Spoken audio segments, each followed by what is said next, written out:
Hello students, welcome back. Jatin chemistry ચેનલમાં તમારું સ્વાગત છે. મારું નામ છે જતીન પીપલિયા અને આપણે ભણી રહ્યા છીએ કેમિકલ બોન્ડિંગ.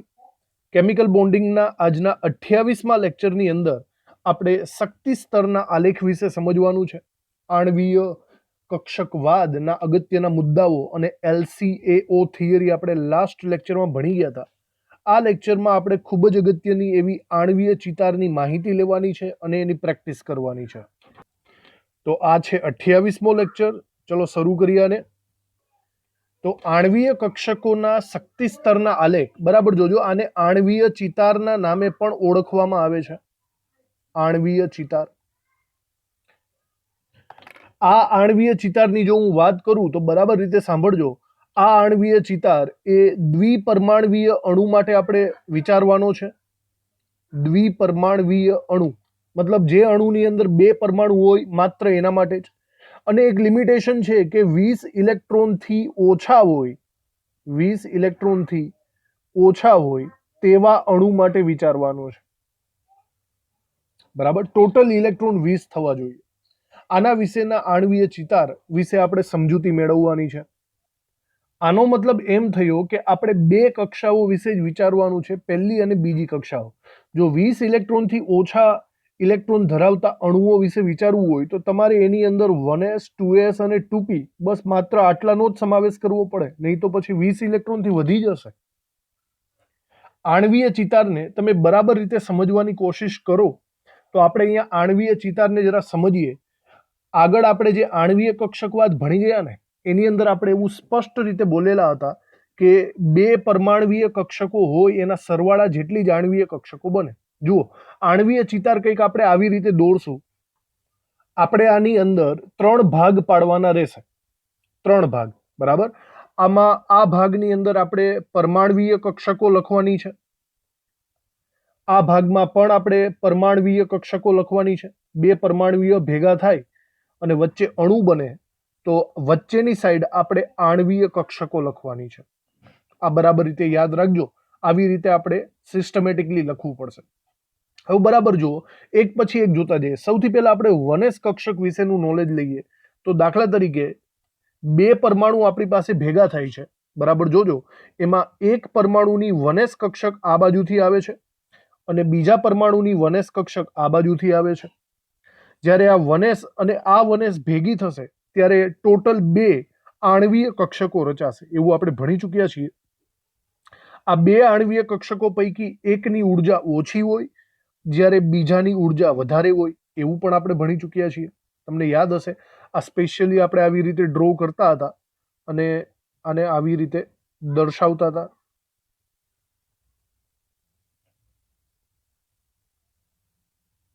ઓકે, તો જો હું આ કક્ષકને 1s કહું અને આ કક્ષકને 1s કહું, બરાબર, તો આણ્વીય કક્ષકો બે પ્રકારની પડશે. જેની ઉર્જા ઓછી છે તે બંધકારક કહેવાશે, સિગ્મા 1s, અને જેની ઉર્જા વધારે છે તે બંધ પ્રતિકારક કહેવાશે, સિગ્મા સ્ટાર 1s. ઓકે, આના વિશેની માહિતી આપણે આગળ લઈ ચૂક્યા છીએ. હવે વિચારો 1s પછી કોણ આવે? 1s પછી તમારે આવશે 2s. તો 2s કક્ષક, દાખલા તરીકે એક પરમાણુની 2s કક્ષક, બીજા પરમાણુની 2s કક્ષક થઈ ગઈ. તો ફરીથી અહીંયા 1+1 એટલે આણ્વીય કક્ષકો 2 થવાની છે. બે પૈકી એક ઓછી ઉર્જા ધરાવતી બંધકારક અને બીજી વધારે ઉર્જા ધરાવતી બંધ પ્રતિકારક. ફરીથી સિમિલર સિચ્યુએશન જ થઈ. આને પણ આપણે જોડી દેવાની છે.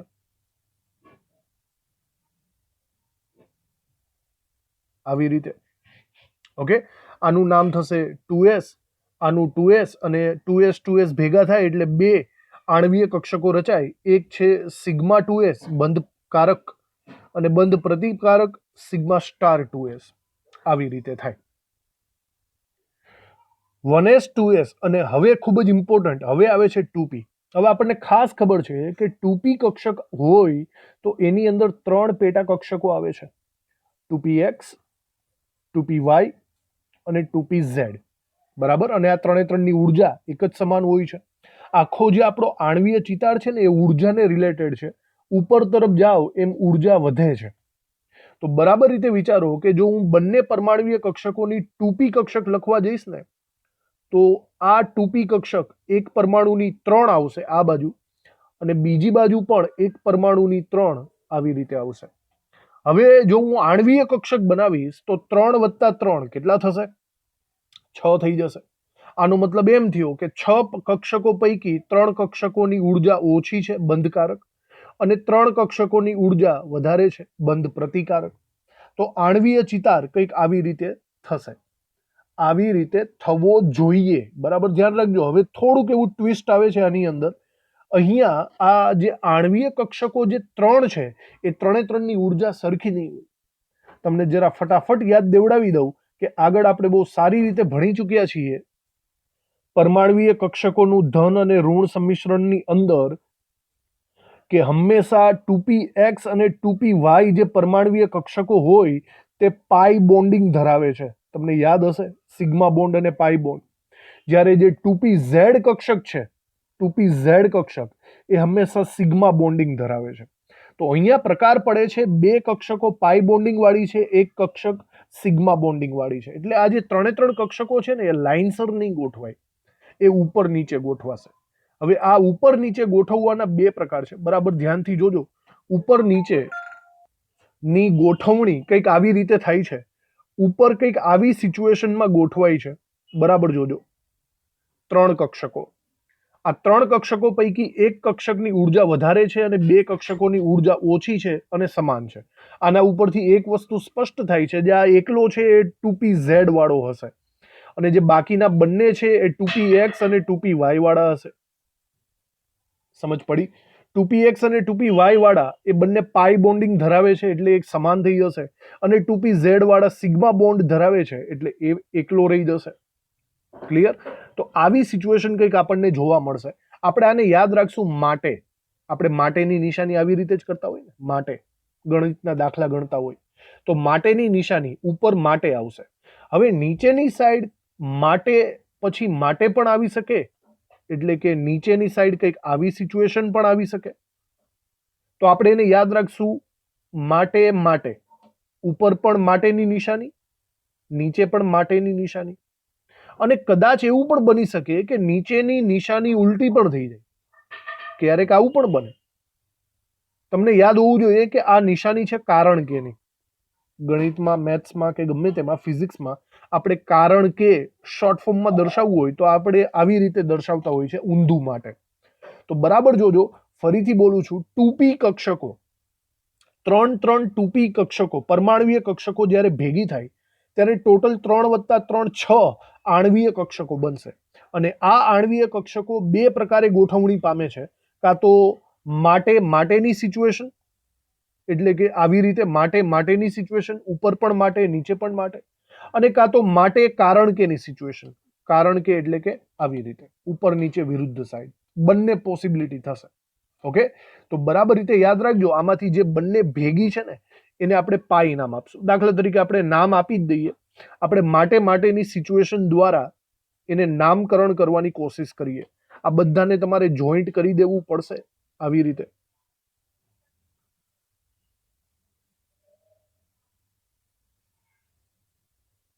ઓકે, આવી રીતે. પછી તમારે આની અંદર નામ લખવું પડશે. પરમાણ્વીય કક્ષકોમાં તમે 2p કક્ષક ડાયરેક્ટલી લખી નાખશો તો ચાલશે, પણ આણ્વીય કક્ષકોને બરાબર રીતે લખવું પડશે. આણ્વીય કક્ષકો જ્યાં બંને સાથે ભેગી છે ને એ 2px અને 2py છે, અને આપણે એને પ્રોપરલી લખીએ તો પાઈ 2px પાઈ 2py લખી શકાય છે. બરાબર, જે ભેગી છે તે. અને જે એકલી છે એને લખી શકાય સિગ્મા 2pz. તો 2px અને 2py, બરાબર, અહીંયા ભૂલ થઈ ગઈ છે, 2py આવશે. 2px અને 2py હંમેશા પાઈ હશે અને 2pz સિગ્મા હશે. અને જો આ નીચેની સાઈડ આવેલા છે, નીચેની સાઈડ ઉર્જા લેવલથી નીચેની સાઈડ, એટલે આ બંધકારક છે. આવી જ સિમિલર સિચ્યુએશન જો ઉપરની સાઈડ લખું તો આ બધાને મારે સ્ટાર વડે દર્શાવવા પડે, એટલે કે બંધ પ્રતિકારક. ફરીથી જુઓ, આ બંને એક જ લાઈનમાં છે તો હું આ વખતે અહીંયા લખીશ પાઈ સ્ટાર 2px, પાઈ સ્ટાર 2py, અને જે એકલો છે એ છે સિગ્મા સ્ટાર 2pz. તો ટોટલી નામકરણ આપણે આવી રીતે કરી શકીએ છીએ. બરાબર બરાબર જોજો તો આની અંદર 20 ઇલેક્ટ્રોન કમ્પ્લીટ થાય છે. આણ્વીય કક્ષકોમાં બધામાં જો બબ્બે બબ્બે ઇલેક્ટ્રોન મૂકો તો 20 ઇલેક્ટ્રોન થશે. કહેવાનો મતલબ આણ્વીય ચિતારને હવે 2p પછી આગળ 3s માં જવાની જરૂર રહેતી નથી. આપણા સિલેબસમાં મર્યાદિત કોન્સેપ્ટ આપેલો છે.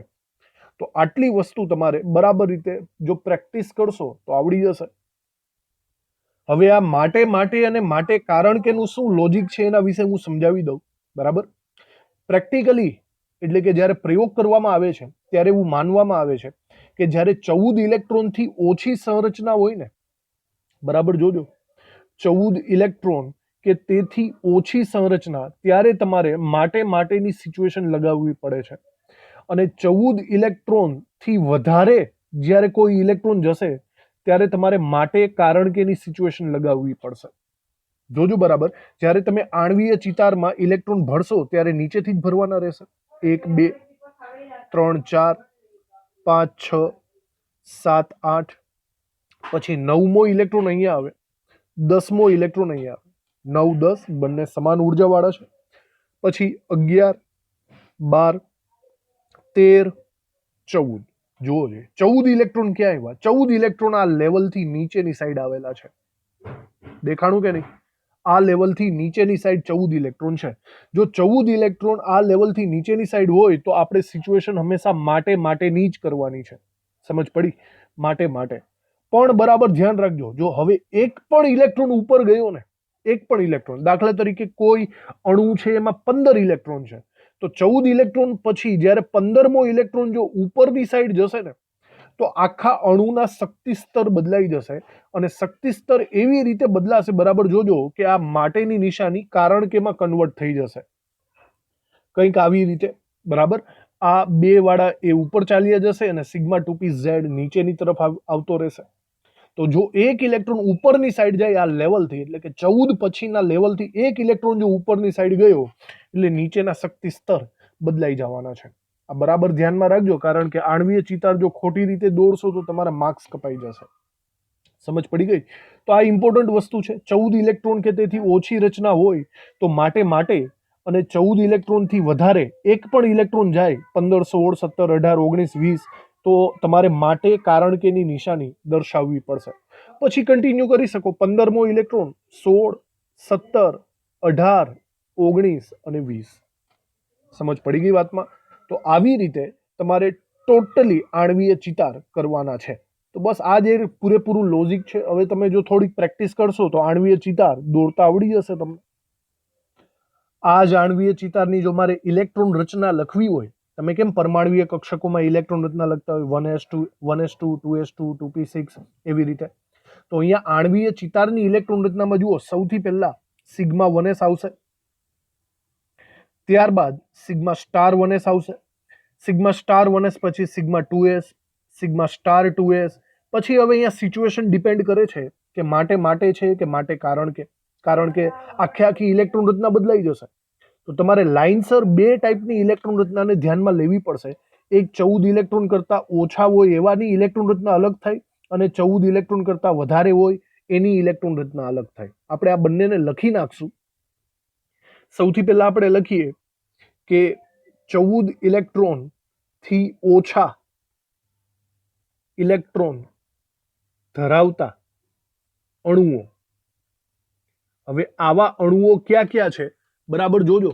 તો આવા અણુઓ વિશે આપણે એમ લખી શકીએ: હાઇડ્રોજનનો અણુ, helium, lithium, beryllium, boron, carbon, nitrogen. Nitrogen 7 દુ 14 થઈ જાય ને, એવી રીતે. હવે આટલા અણુઓનો શક્તિક્રમ લખી નાખીએ.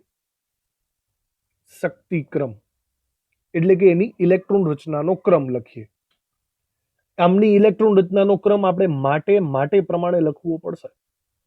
બરાબર જુઓ, બરાબર યાદ રહેવા માટે આપણે અહીંયા આવું સાઈડમાં પણ કરી શકીએ છીએ. અહીંયા આપણે માટે કરી નાખવાનું, એની નીચે આ 2s વાળું અને એની નીચે આ 1s વાળું. આને બરાબર રીતે સમજતા જાઓ અને નંબર વાઇઝ લખતા જાઓ. તો બોલો, સૌથી પહેલા સિગ્મા 1s, એના પછી સિગ્મા સ્ટાર 1s આવશે. લાઇનસર આપણે લખીએ તો સિગ્મા 1s ની ઉર્જા સૌથી ઓછી, ત્યાર પછી સિગ્મા સ્ટાર 1s આવશે. પછી તમારે ઉપર જવાનું, sigma 2s sigma star 2s આવશે, સમજી ગયા? તો એનાથી મોટું છે સિગ્મા 2s, એનાથી મોટું સિગ્મા સ્ટાર 2s. હવે જોજો, માટેની નિશાનીમાં અહીંયા બંનેની ઉર્જા સમાન આવે છે ને? બંનેની ઉર્જા સમાન એટલે 2px અને 2py જ હશે. તો આપણે આના માટે એવું લખી શકીએ છીએ કે પાઈ 2px અને ઉર્જા સમાન છે કોની? પાઈ 2py ની. આવી રીતે બંનેની ઉર્જા સમાન. ચલો એના પછી કોણ આવે? એના પછી સિંગલ છે તો એનો મતલબ સિગ્મા 2pz આવશે. સમજાણું? હવે ઉપરની સાઈડ વાળા બંધ પ્રતિકારક છે અને જુઓ બંને સરખા છે. બંને સરખા એટલે ફરીથી આ ટાઈપના જ આવશે પણ સ્ટાર વાળા આવશે. તો આપણે એમ લખી શકીએ પાઈ સ્ટાર 2px બરાબર પાઈ સ્ટાર 2py અને પછી આવશે 2pz વાળો એટલે કે સિગ્મા સ્ટાર 2pz. તો બરાબર જોજો, આ ઇલેક્ટ્રોન રચના થઈ માટે ટાઈપની, બરાબર માટે ટાઈપની, અને એ આ બધા અણુઓ માટે લાગુ પડે કે જેની અંદર 14 કરતા ઓછા ઇલેક્ટ્રોન્સ આવેલા હોય તેના માટે. હવે 14 કરતા વધારે ઇલેક્ટ્રોન હોય એના માટે વિચારી લઈએ. 14 ઇલેક્ટ્રોનથી વધારે ઇલેક્ટ્રોન ધરાવતા અણુઓ માટે. હવે આવા અણુઓ કોણ છે? તો ભાઈ આના વિશે આપણે એમ લખી શકીએ O2 આવશે, F2 આવશે, Ne2 આવશે. 20 ઇલેક્ટ્રોનથી તો વધવાના નથી, બરાબર? નો શક્તિ સ્તર અથવા તો શક્તિક્રમ લખીએ આપણે. તો આ 14 ઇલેક્ટ્રોનથી વધારે છે એનો મતલબ એમ થયો કે અહીંયા રચના થશે માટે કારણ કેની. આ માટે કારણ કે પછી નીચે આવશે 2s વાળું અને એની નીચે આવશે 1s વાળું. આની ઇલેક્ટ્રોન રચના આપણે લખીએ. ચલો સૌથી નીચેની સાઈડ 1s આવશે એટલે કે sigma 1s sigma star 1s, sigma 1s sigma star 1s. એનાથી ઉપર 2s વાળા એટલે કે sigma 2s sigma star 2s. આવી રીતે. ઓકે, ચલો હવે બરાબર જોજો. હવે અહીંયા પહેલા સિંગલ અણુ આવે છે, સિંગલ કક્ષક આવે છે એટલે સિંગલ કક્ષક આપણી pz જ હોઈ શકે એટલે કે સિગ્મા 2pz. ત્યારબાદ બેનું જોડકું આવે છે એટલે કે આનાથી મોટું છે પાઈ 2px અને પાઈ 2py, જે બંનેની ઉર્જા સરખી છે. જોઈ લો બંને સરખા આવ્યા ને, આવી રીતે પાઈ 2px અને પાઈ 2py. એના પછી ફરીથી બંને સરખા આવે છે. બંને સરખા આવે ઉપરની સાઈડ એટલે કે સ્ટાર વાળા છે એટલે કે પાઈ સ્ટાર 2px, અહીંયા x લખવાનો છે ભાઈ, પાઈ સ્ટાર 2px બરાબર પાઈ સ્ટાર 2py. આવી રીતે. અને પછી સિંગલ અણુ આવે છે, બરાબર? જે સિંગલ આવે છે એનો મતલબ તે pz છે તો સિગ્મા સ્ટાર 2pz. આ ઇલેક્ટ્રોન રચના માટે કારણ કે માટેની થઈ ગઈ, જેમાં 14 ઇલેક્ટ્રોનથી વધારે ઇલેક્ટ્રોન હોય છે. બંને ઇલેક્ટ્રોન રચનાને બરાબર રીતે યાદ રાખવી, જે આણ્વીય ચિતાર દોરવા માટે ખૂબ જ ઇમ્પોર્ટન્ટ રહેશે. હવે આણ્વીય ચિતારની માહિતી તો મળી ગઈ. હવે આ આણ્વીય ચિતારની સાથે સાથે આપણે અન્ય માહિતી કઈ લેવાની છે અને તમારે મોટા સવાલમાં લખવાની છે એ પણ આપણે લખી લઈએ અને એને સમજી લઈએ. અહીંયા હું સાઈડમાં લખું છું કે ઇલેક્ટ્રોન રચના, આણ્વીય ઇલેક્ટ્રોન રચના પરથી અણુ વિશેની અગત્યની માહિતીઓ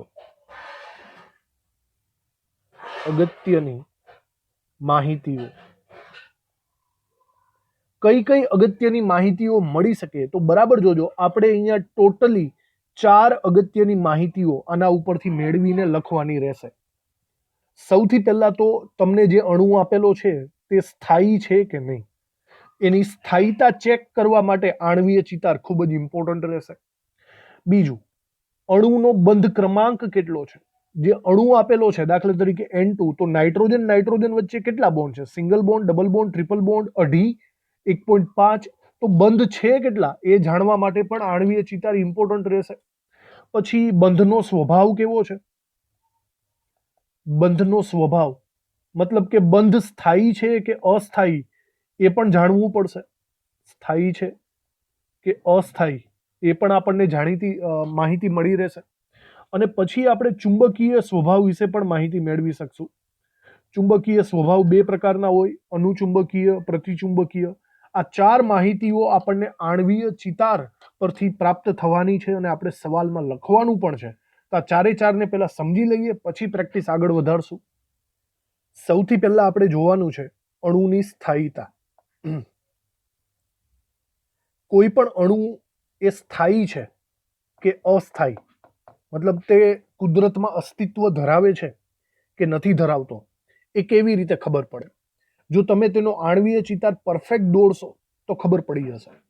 તમારે આણ્વીય ચિતાર પરફેક્ટ દોરીને એની અંદર તમારે બે વસ્તુઓ શોધવાની છે, NB અને NA.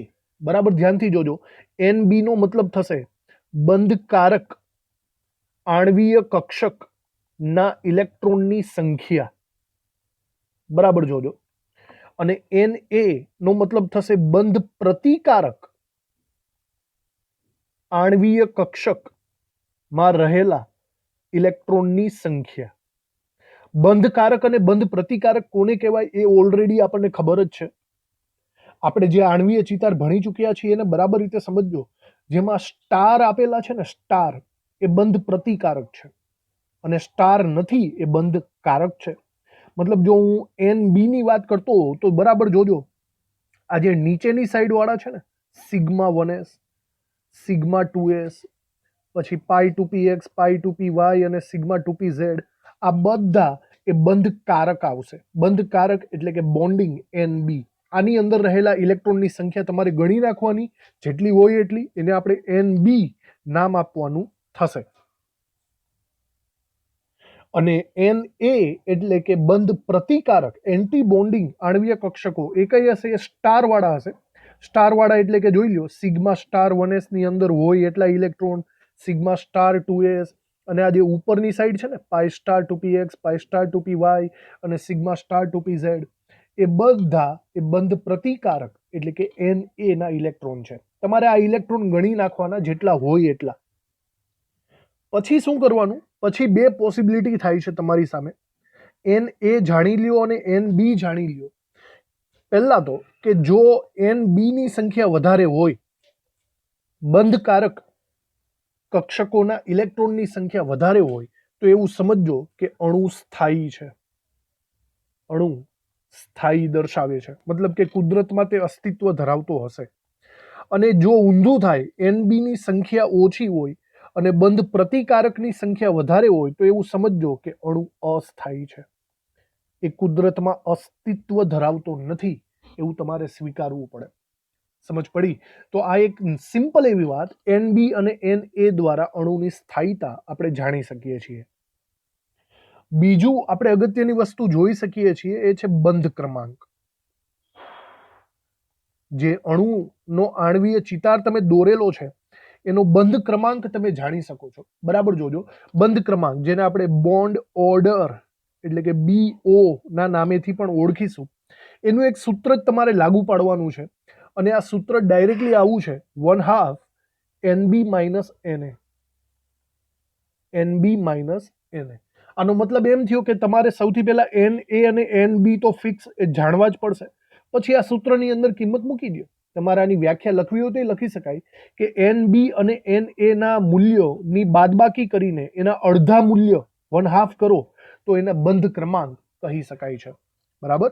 તો એવું આપણે અહીંયા વ્યાખ્યા સ્વરૂપે પણ લખી શકીએ છીએ કે બંધકારક ઇલેક્ટ્રોનની સંખ્યા અને બંધ પ્રતિકારક ઇલેક્ટ્રોનની સંખ્યા ના તફાવત એટલે કે બાદબાકી ના અડધા મૂલ્યને બંધ ક્રમાંક કહે છે. બંધ ક્રમાંક એટલે કે બોન્ડ ઓર્ડર કહે છે.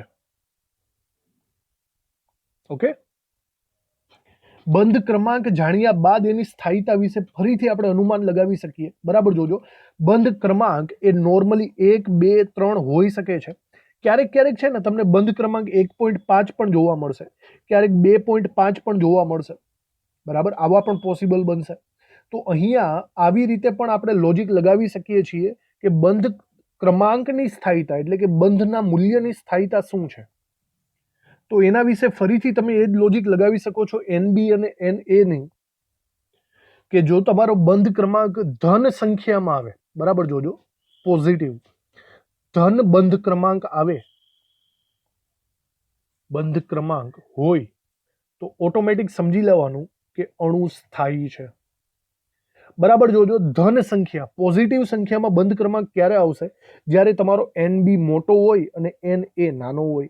મોટી સંખ્યામાંથી નાની સંખ્યા બાદ કરો તો જ ધન સંખ્યા મળે. તો ધન બંધ ક્રમાંક હોય તો તેમનો અણુ સ્થાયી થાય. એનો સીધો મતલબ એમ થયો કે NB મોટો હશે અને NA નાનો હશે, જેના વિશે ઓલરેડી આગળ ચર્ચા કરી ચૂક્યા છીએ. આનાથી ઊંધું ક્યારેક બંધ ક્રમાંક તમારો ઋણ પણ આવી શકે છે. જો ઋણ બંધ ક્રમાંક હોય તો એનો મતલબ એમ હશે કે NA મોટો હશે ને NB નાનો હશે. નાનામાંથી મોટી સંખ્યા બાદ કરો તો જ માઇનસમાં નિશાની જાય. તો તમારે એવું સમજવાનું કે અણુ અસ્થાયી હશે. આનો મતલબ NB નાનો, NA મોટો, તો ઓલરેડી એ અસ્થાયી થઈ જાય. આગળ આપણે જોઈ લીધેલું છે. અમુક વખત તમારો બંધ ક્રમાંક 0 પણ મળશે, બરાબર. ક્યારેક એવું બને કે બંધ ક્રમાંક બરાબર 0 મળી શકે છે. આવું જ્યારે બને બંધ ક્રમાંક 0, એનો મતલબ કે બે પરમાણુ વચ્ચે બંધ જ નથી, કોઈ પ્રકારનો બંધ જ નથી, તો એ ઓટોમેટિક અણુ અસ્થાયી કહેવાશે. અસ્થાયી અણુ કહેવાશે. ઓકે. અને આવું ક્યારે બનશે? જ્યારે NB અને NA સરખા થઈ જાય ત્યારે. તો આ થઈ ગયો બંધનો સ્વભાવ, બરાબર. બંધની અંદર આવી રીતે સ્વભાવ જાણી શકાય છે કે બંધ સ્થાયી છે, અસ્થાયી છે, કેવી રીતે. અને લાસ્ટ આપણે જોવાનું છે એ છે ચુંબકીય ગુણધર્મ. ચુંબકીય સ્વભાવ કેવો છે, ચુંબકીય ગુણધર્મ કેવો છે, એ આપણે આણ્વીય ચિતાર દ્વારા જાણી શકીએ છીએ. નોર્મલી ચુંબકીય સ્વભાવ બે ટાઈપના હોય છે, અનુચુંબકીય અને પ્રતિચુંબકીય. આના વિશે આગળ પણ આપણે ચર્ચા થઈ ચૂકી છે. અનુચુંબકીય અને પ્રતિચુંબકીય. અનુચુંબકીયનો મતલબ એમ હશે કે કોઈ પણ પરમાણવીય, હવે આણવીય બોલીશ, કોઈ પણ આણવીય કક્ષકની અંદર જો સિંગલ ઇલેક્ટ્રોન તમને દેખાય, અયુગ્મિત ઇલેક્ટ્રોન દેખાય, તો એ અનુચુંબકીય ગુણધર્મ ધરાવે છે. અને જો બધાની અંદર દરેકે દરેક આણવીય કક્ષકની અંદર ડબલના જોડકા હોય, એટલે કે યુગ્મિત ઇલેક્ટ્રોન હોય બધાની અંદર, તો એને પ્રતિચુંબકીય ગુણધર્મ તરીકે આપણે ઓળખીશું.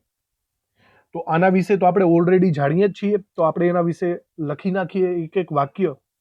પહેલામાં લખીએ કે જો બધી જ આણવીય કક્ષક મોલેક્યુલર ઓર્બિટલ દ્વિભરાયેલ હોય, ડબલ ભરાયેલ હોય, બરાબર, એનો મતલબ એમ થયો કે બધાની અંદર આવી રીતે યુગ્મિત ઇલેક્ટ્રોન આવેલા હોય, તો આપણે એમ કહી શકાય કે તે પ્રતિચુંબકીય ગુણધર્મ ધરાવે છે. અને પ્રતિચુંબકીય ગુણધર્મનો મતલબ એમ થયો કે તે ચુંબકીય ક્ષેત્રમાં અપાકર્ષણ પામે છે. ચુંબકીય ક્ષેત્ર વડે અપાકર્ષિત થાય છે, બરાબર. બંનેની સ્પિન એકબીજાથી વિરુદ્ધાર્થી હોય છે.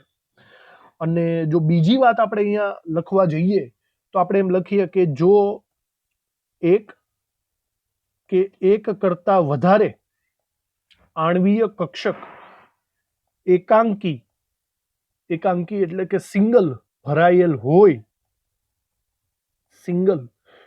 હોય, મતલબ કે ક્યાંય તમને એકાદો ઇલેક્ટ્રોન સિંગલ સિચ્યુએશનમાં, અયુગ્મિત સિચ્યુએશનમાં જોવા મળે, તો આપણે એમ કહી શકીએ છીએ કે તે અનુચુંબકીય ગુણધર્મ ધરાવે છે. અને એનો મતલબ એમ થશે કે તે ચુંબકીય ક્ષેત્રથી આકર્ષિત છે. ચુંબકીય ક્ષેત્રથી આકર્ષણ પામે છે અથવા તો આકર્ષિત છે, એવું આપણે માની શકીએ. તો જુઓ, આટલી વસ્તુ કરવાની છે. પહેલા તો આણવીય ચિતાર બરાબર રીતે દોરવાનો છે. આણવીય ચિતાર ઉપરથી અણુની સ્થાયીતા સમજવાની છે. અણુની સ્થાયીતા ઉપરથી બંધ ક્રમાંક શોધવાનો બરાબર રીતે, અને છેલ્લે ચુંબકીય ગુણધર્મ બરાબર રીતે કરવા. આટલી વસ્તુ કરશો તો સંપૂર્ણ આણવીય ચિતાર આપણો કમ્પ્લીટ થઈ જશે. તો આજે આપણે માત્ર સમજૂતી લીધેલી છે. નેક્સ્ટ લેક્ચરની અંદર આપણે જુદા જુદા અણુઓ લેશું અને એના જુદા જુદા આણવીય ચિતારને ડ્રો કરવાની કોશિશ કરશું. ઓકે. તો આજનો આ લેક્ચરને આપણે અહીંયા ખતમ કરીએ છીએ. થેન્ક યુ આ લેક્ચર ભરવા માટે. મળશું હવે નેક્સ્ટ લેક્ચરની અંદર, અને એ નેક્સ્ટ લેક્ચરની અંદર આપણે આણવીય ચિતાર જુદા જુદા અણુઓના સમજવાના રહેશે. Thank you.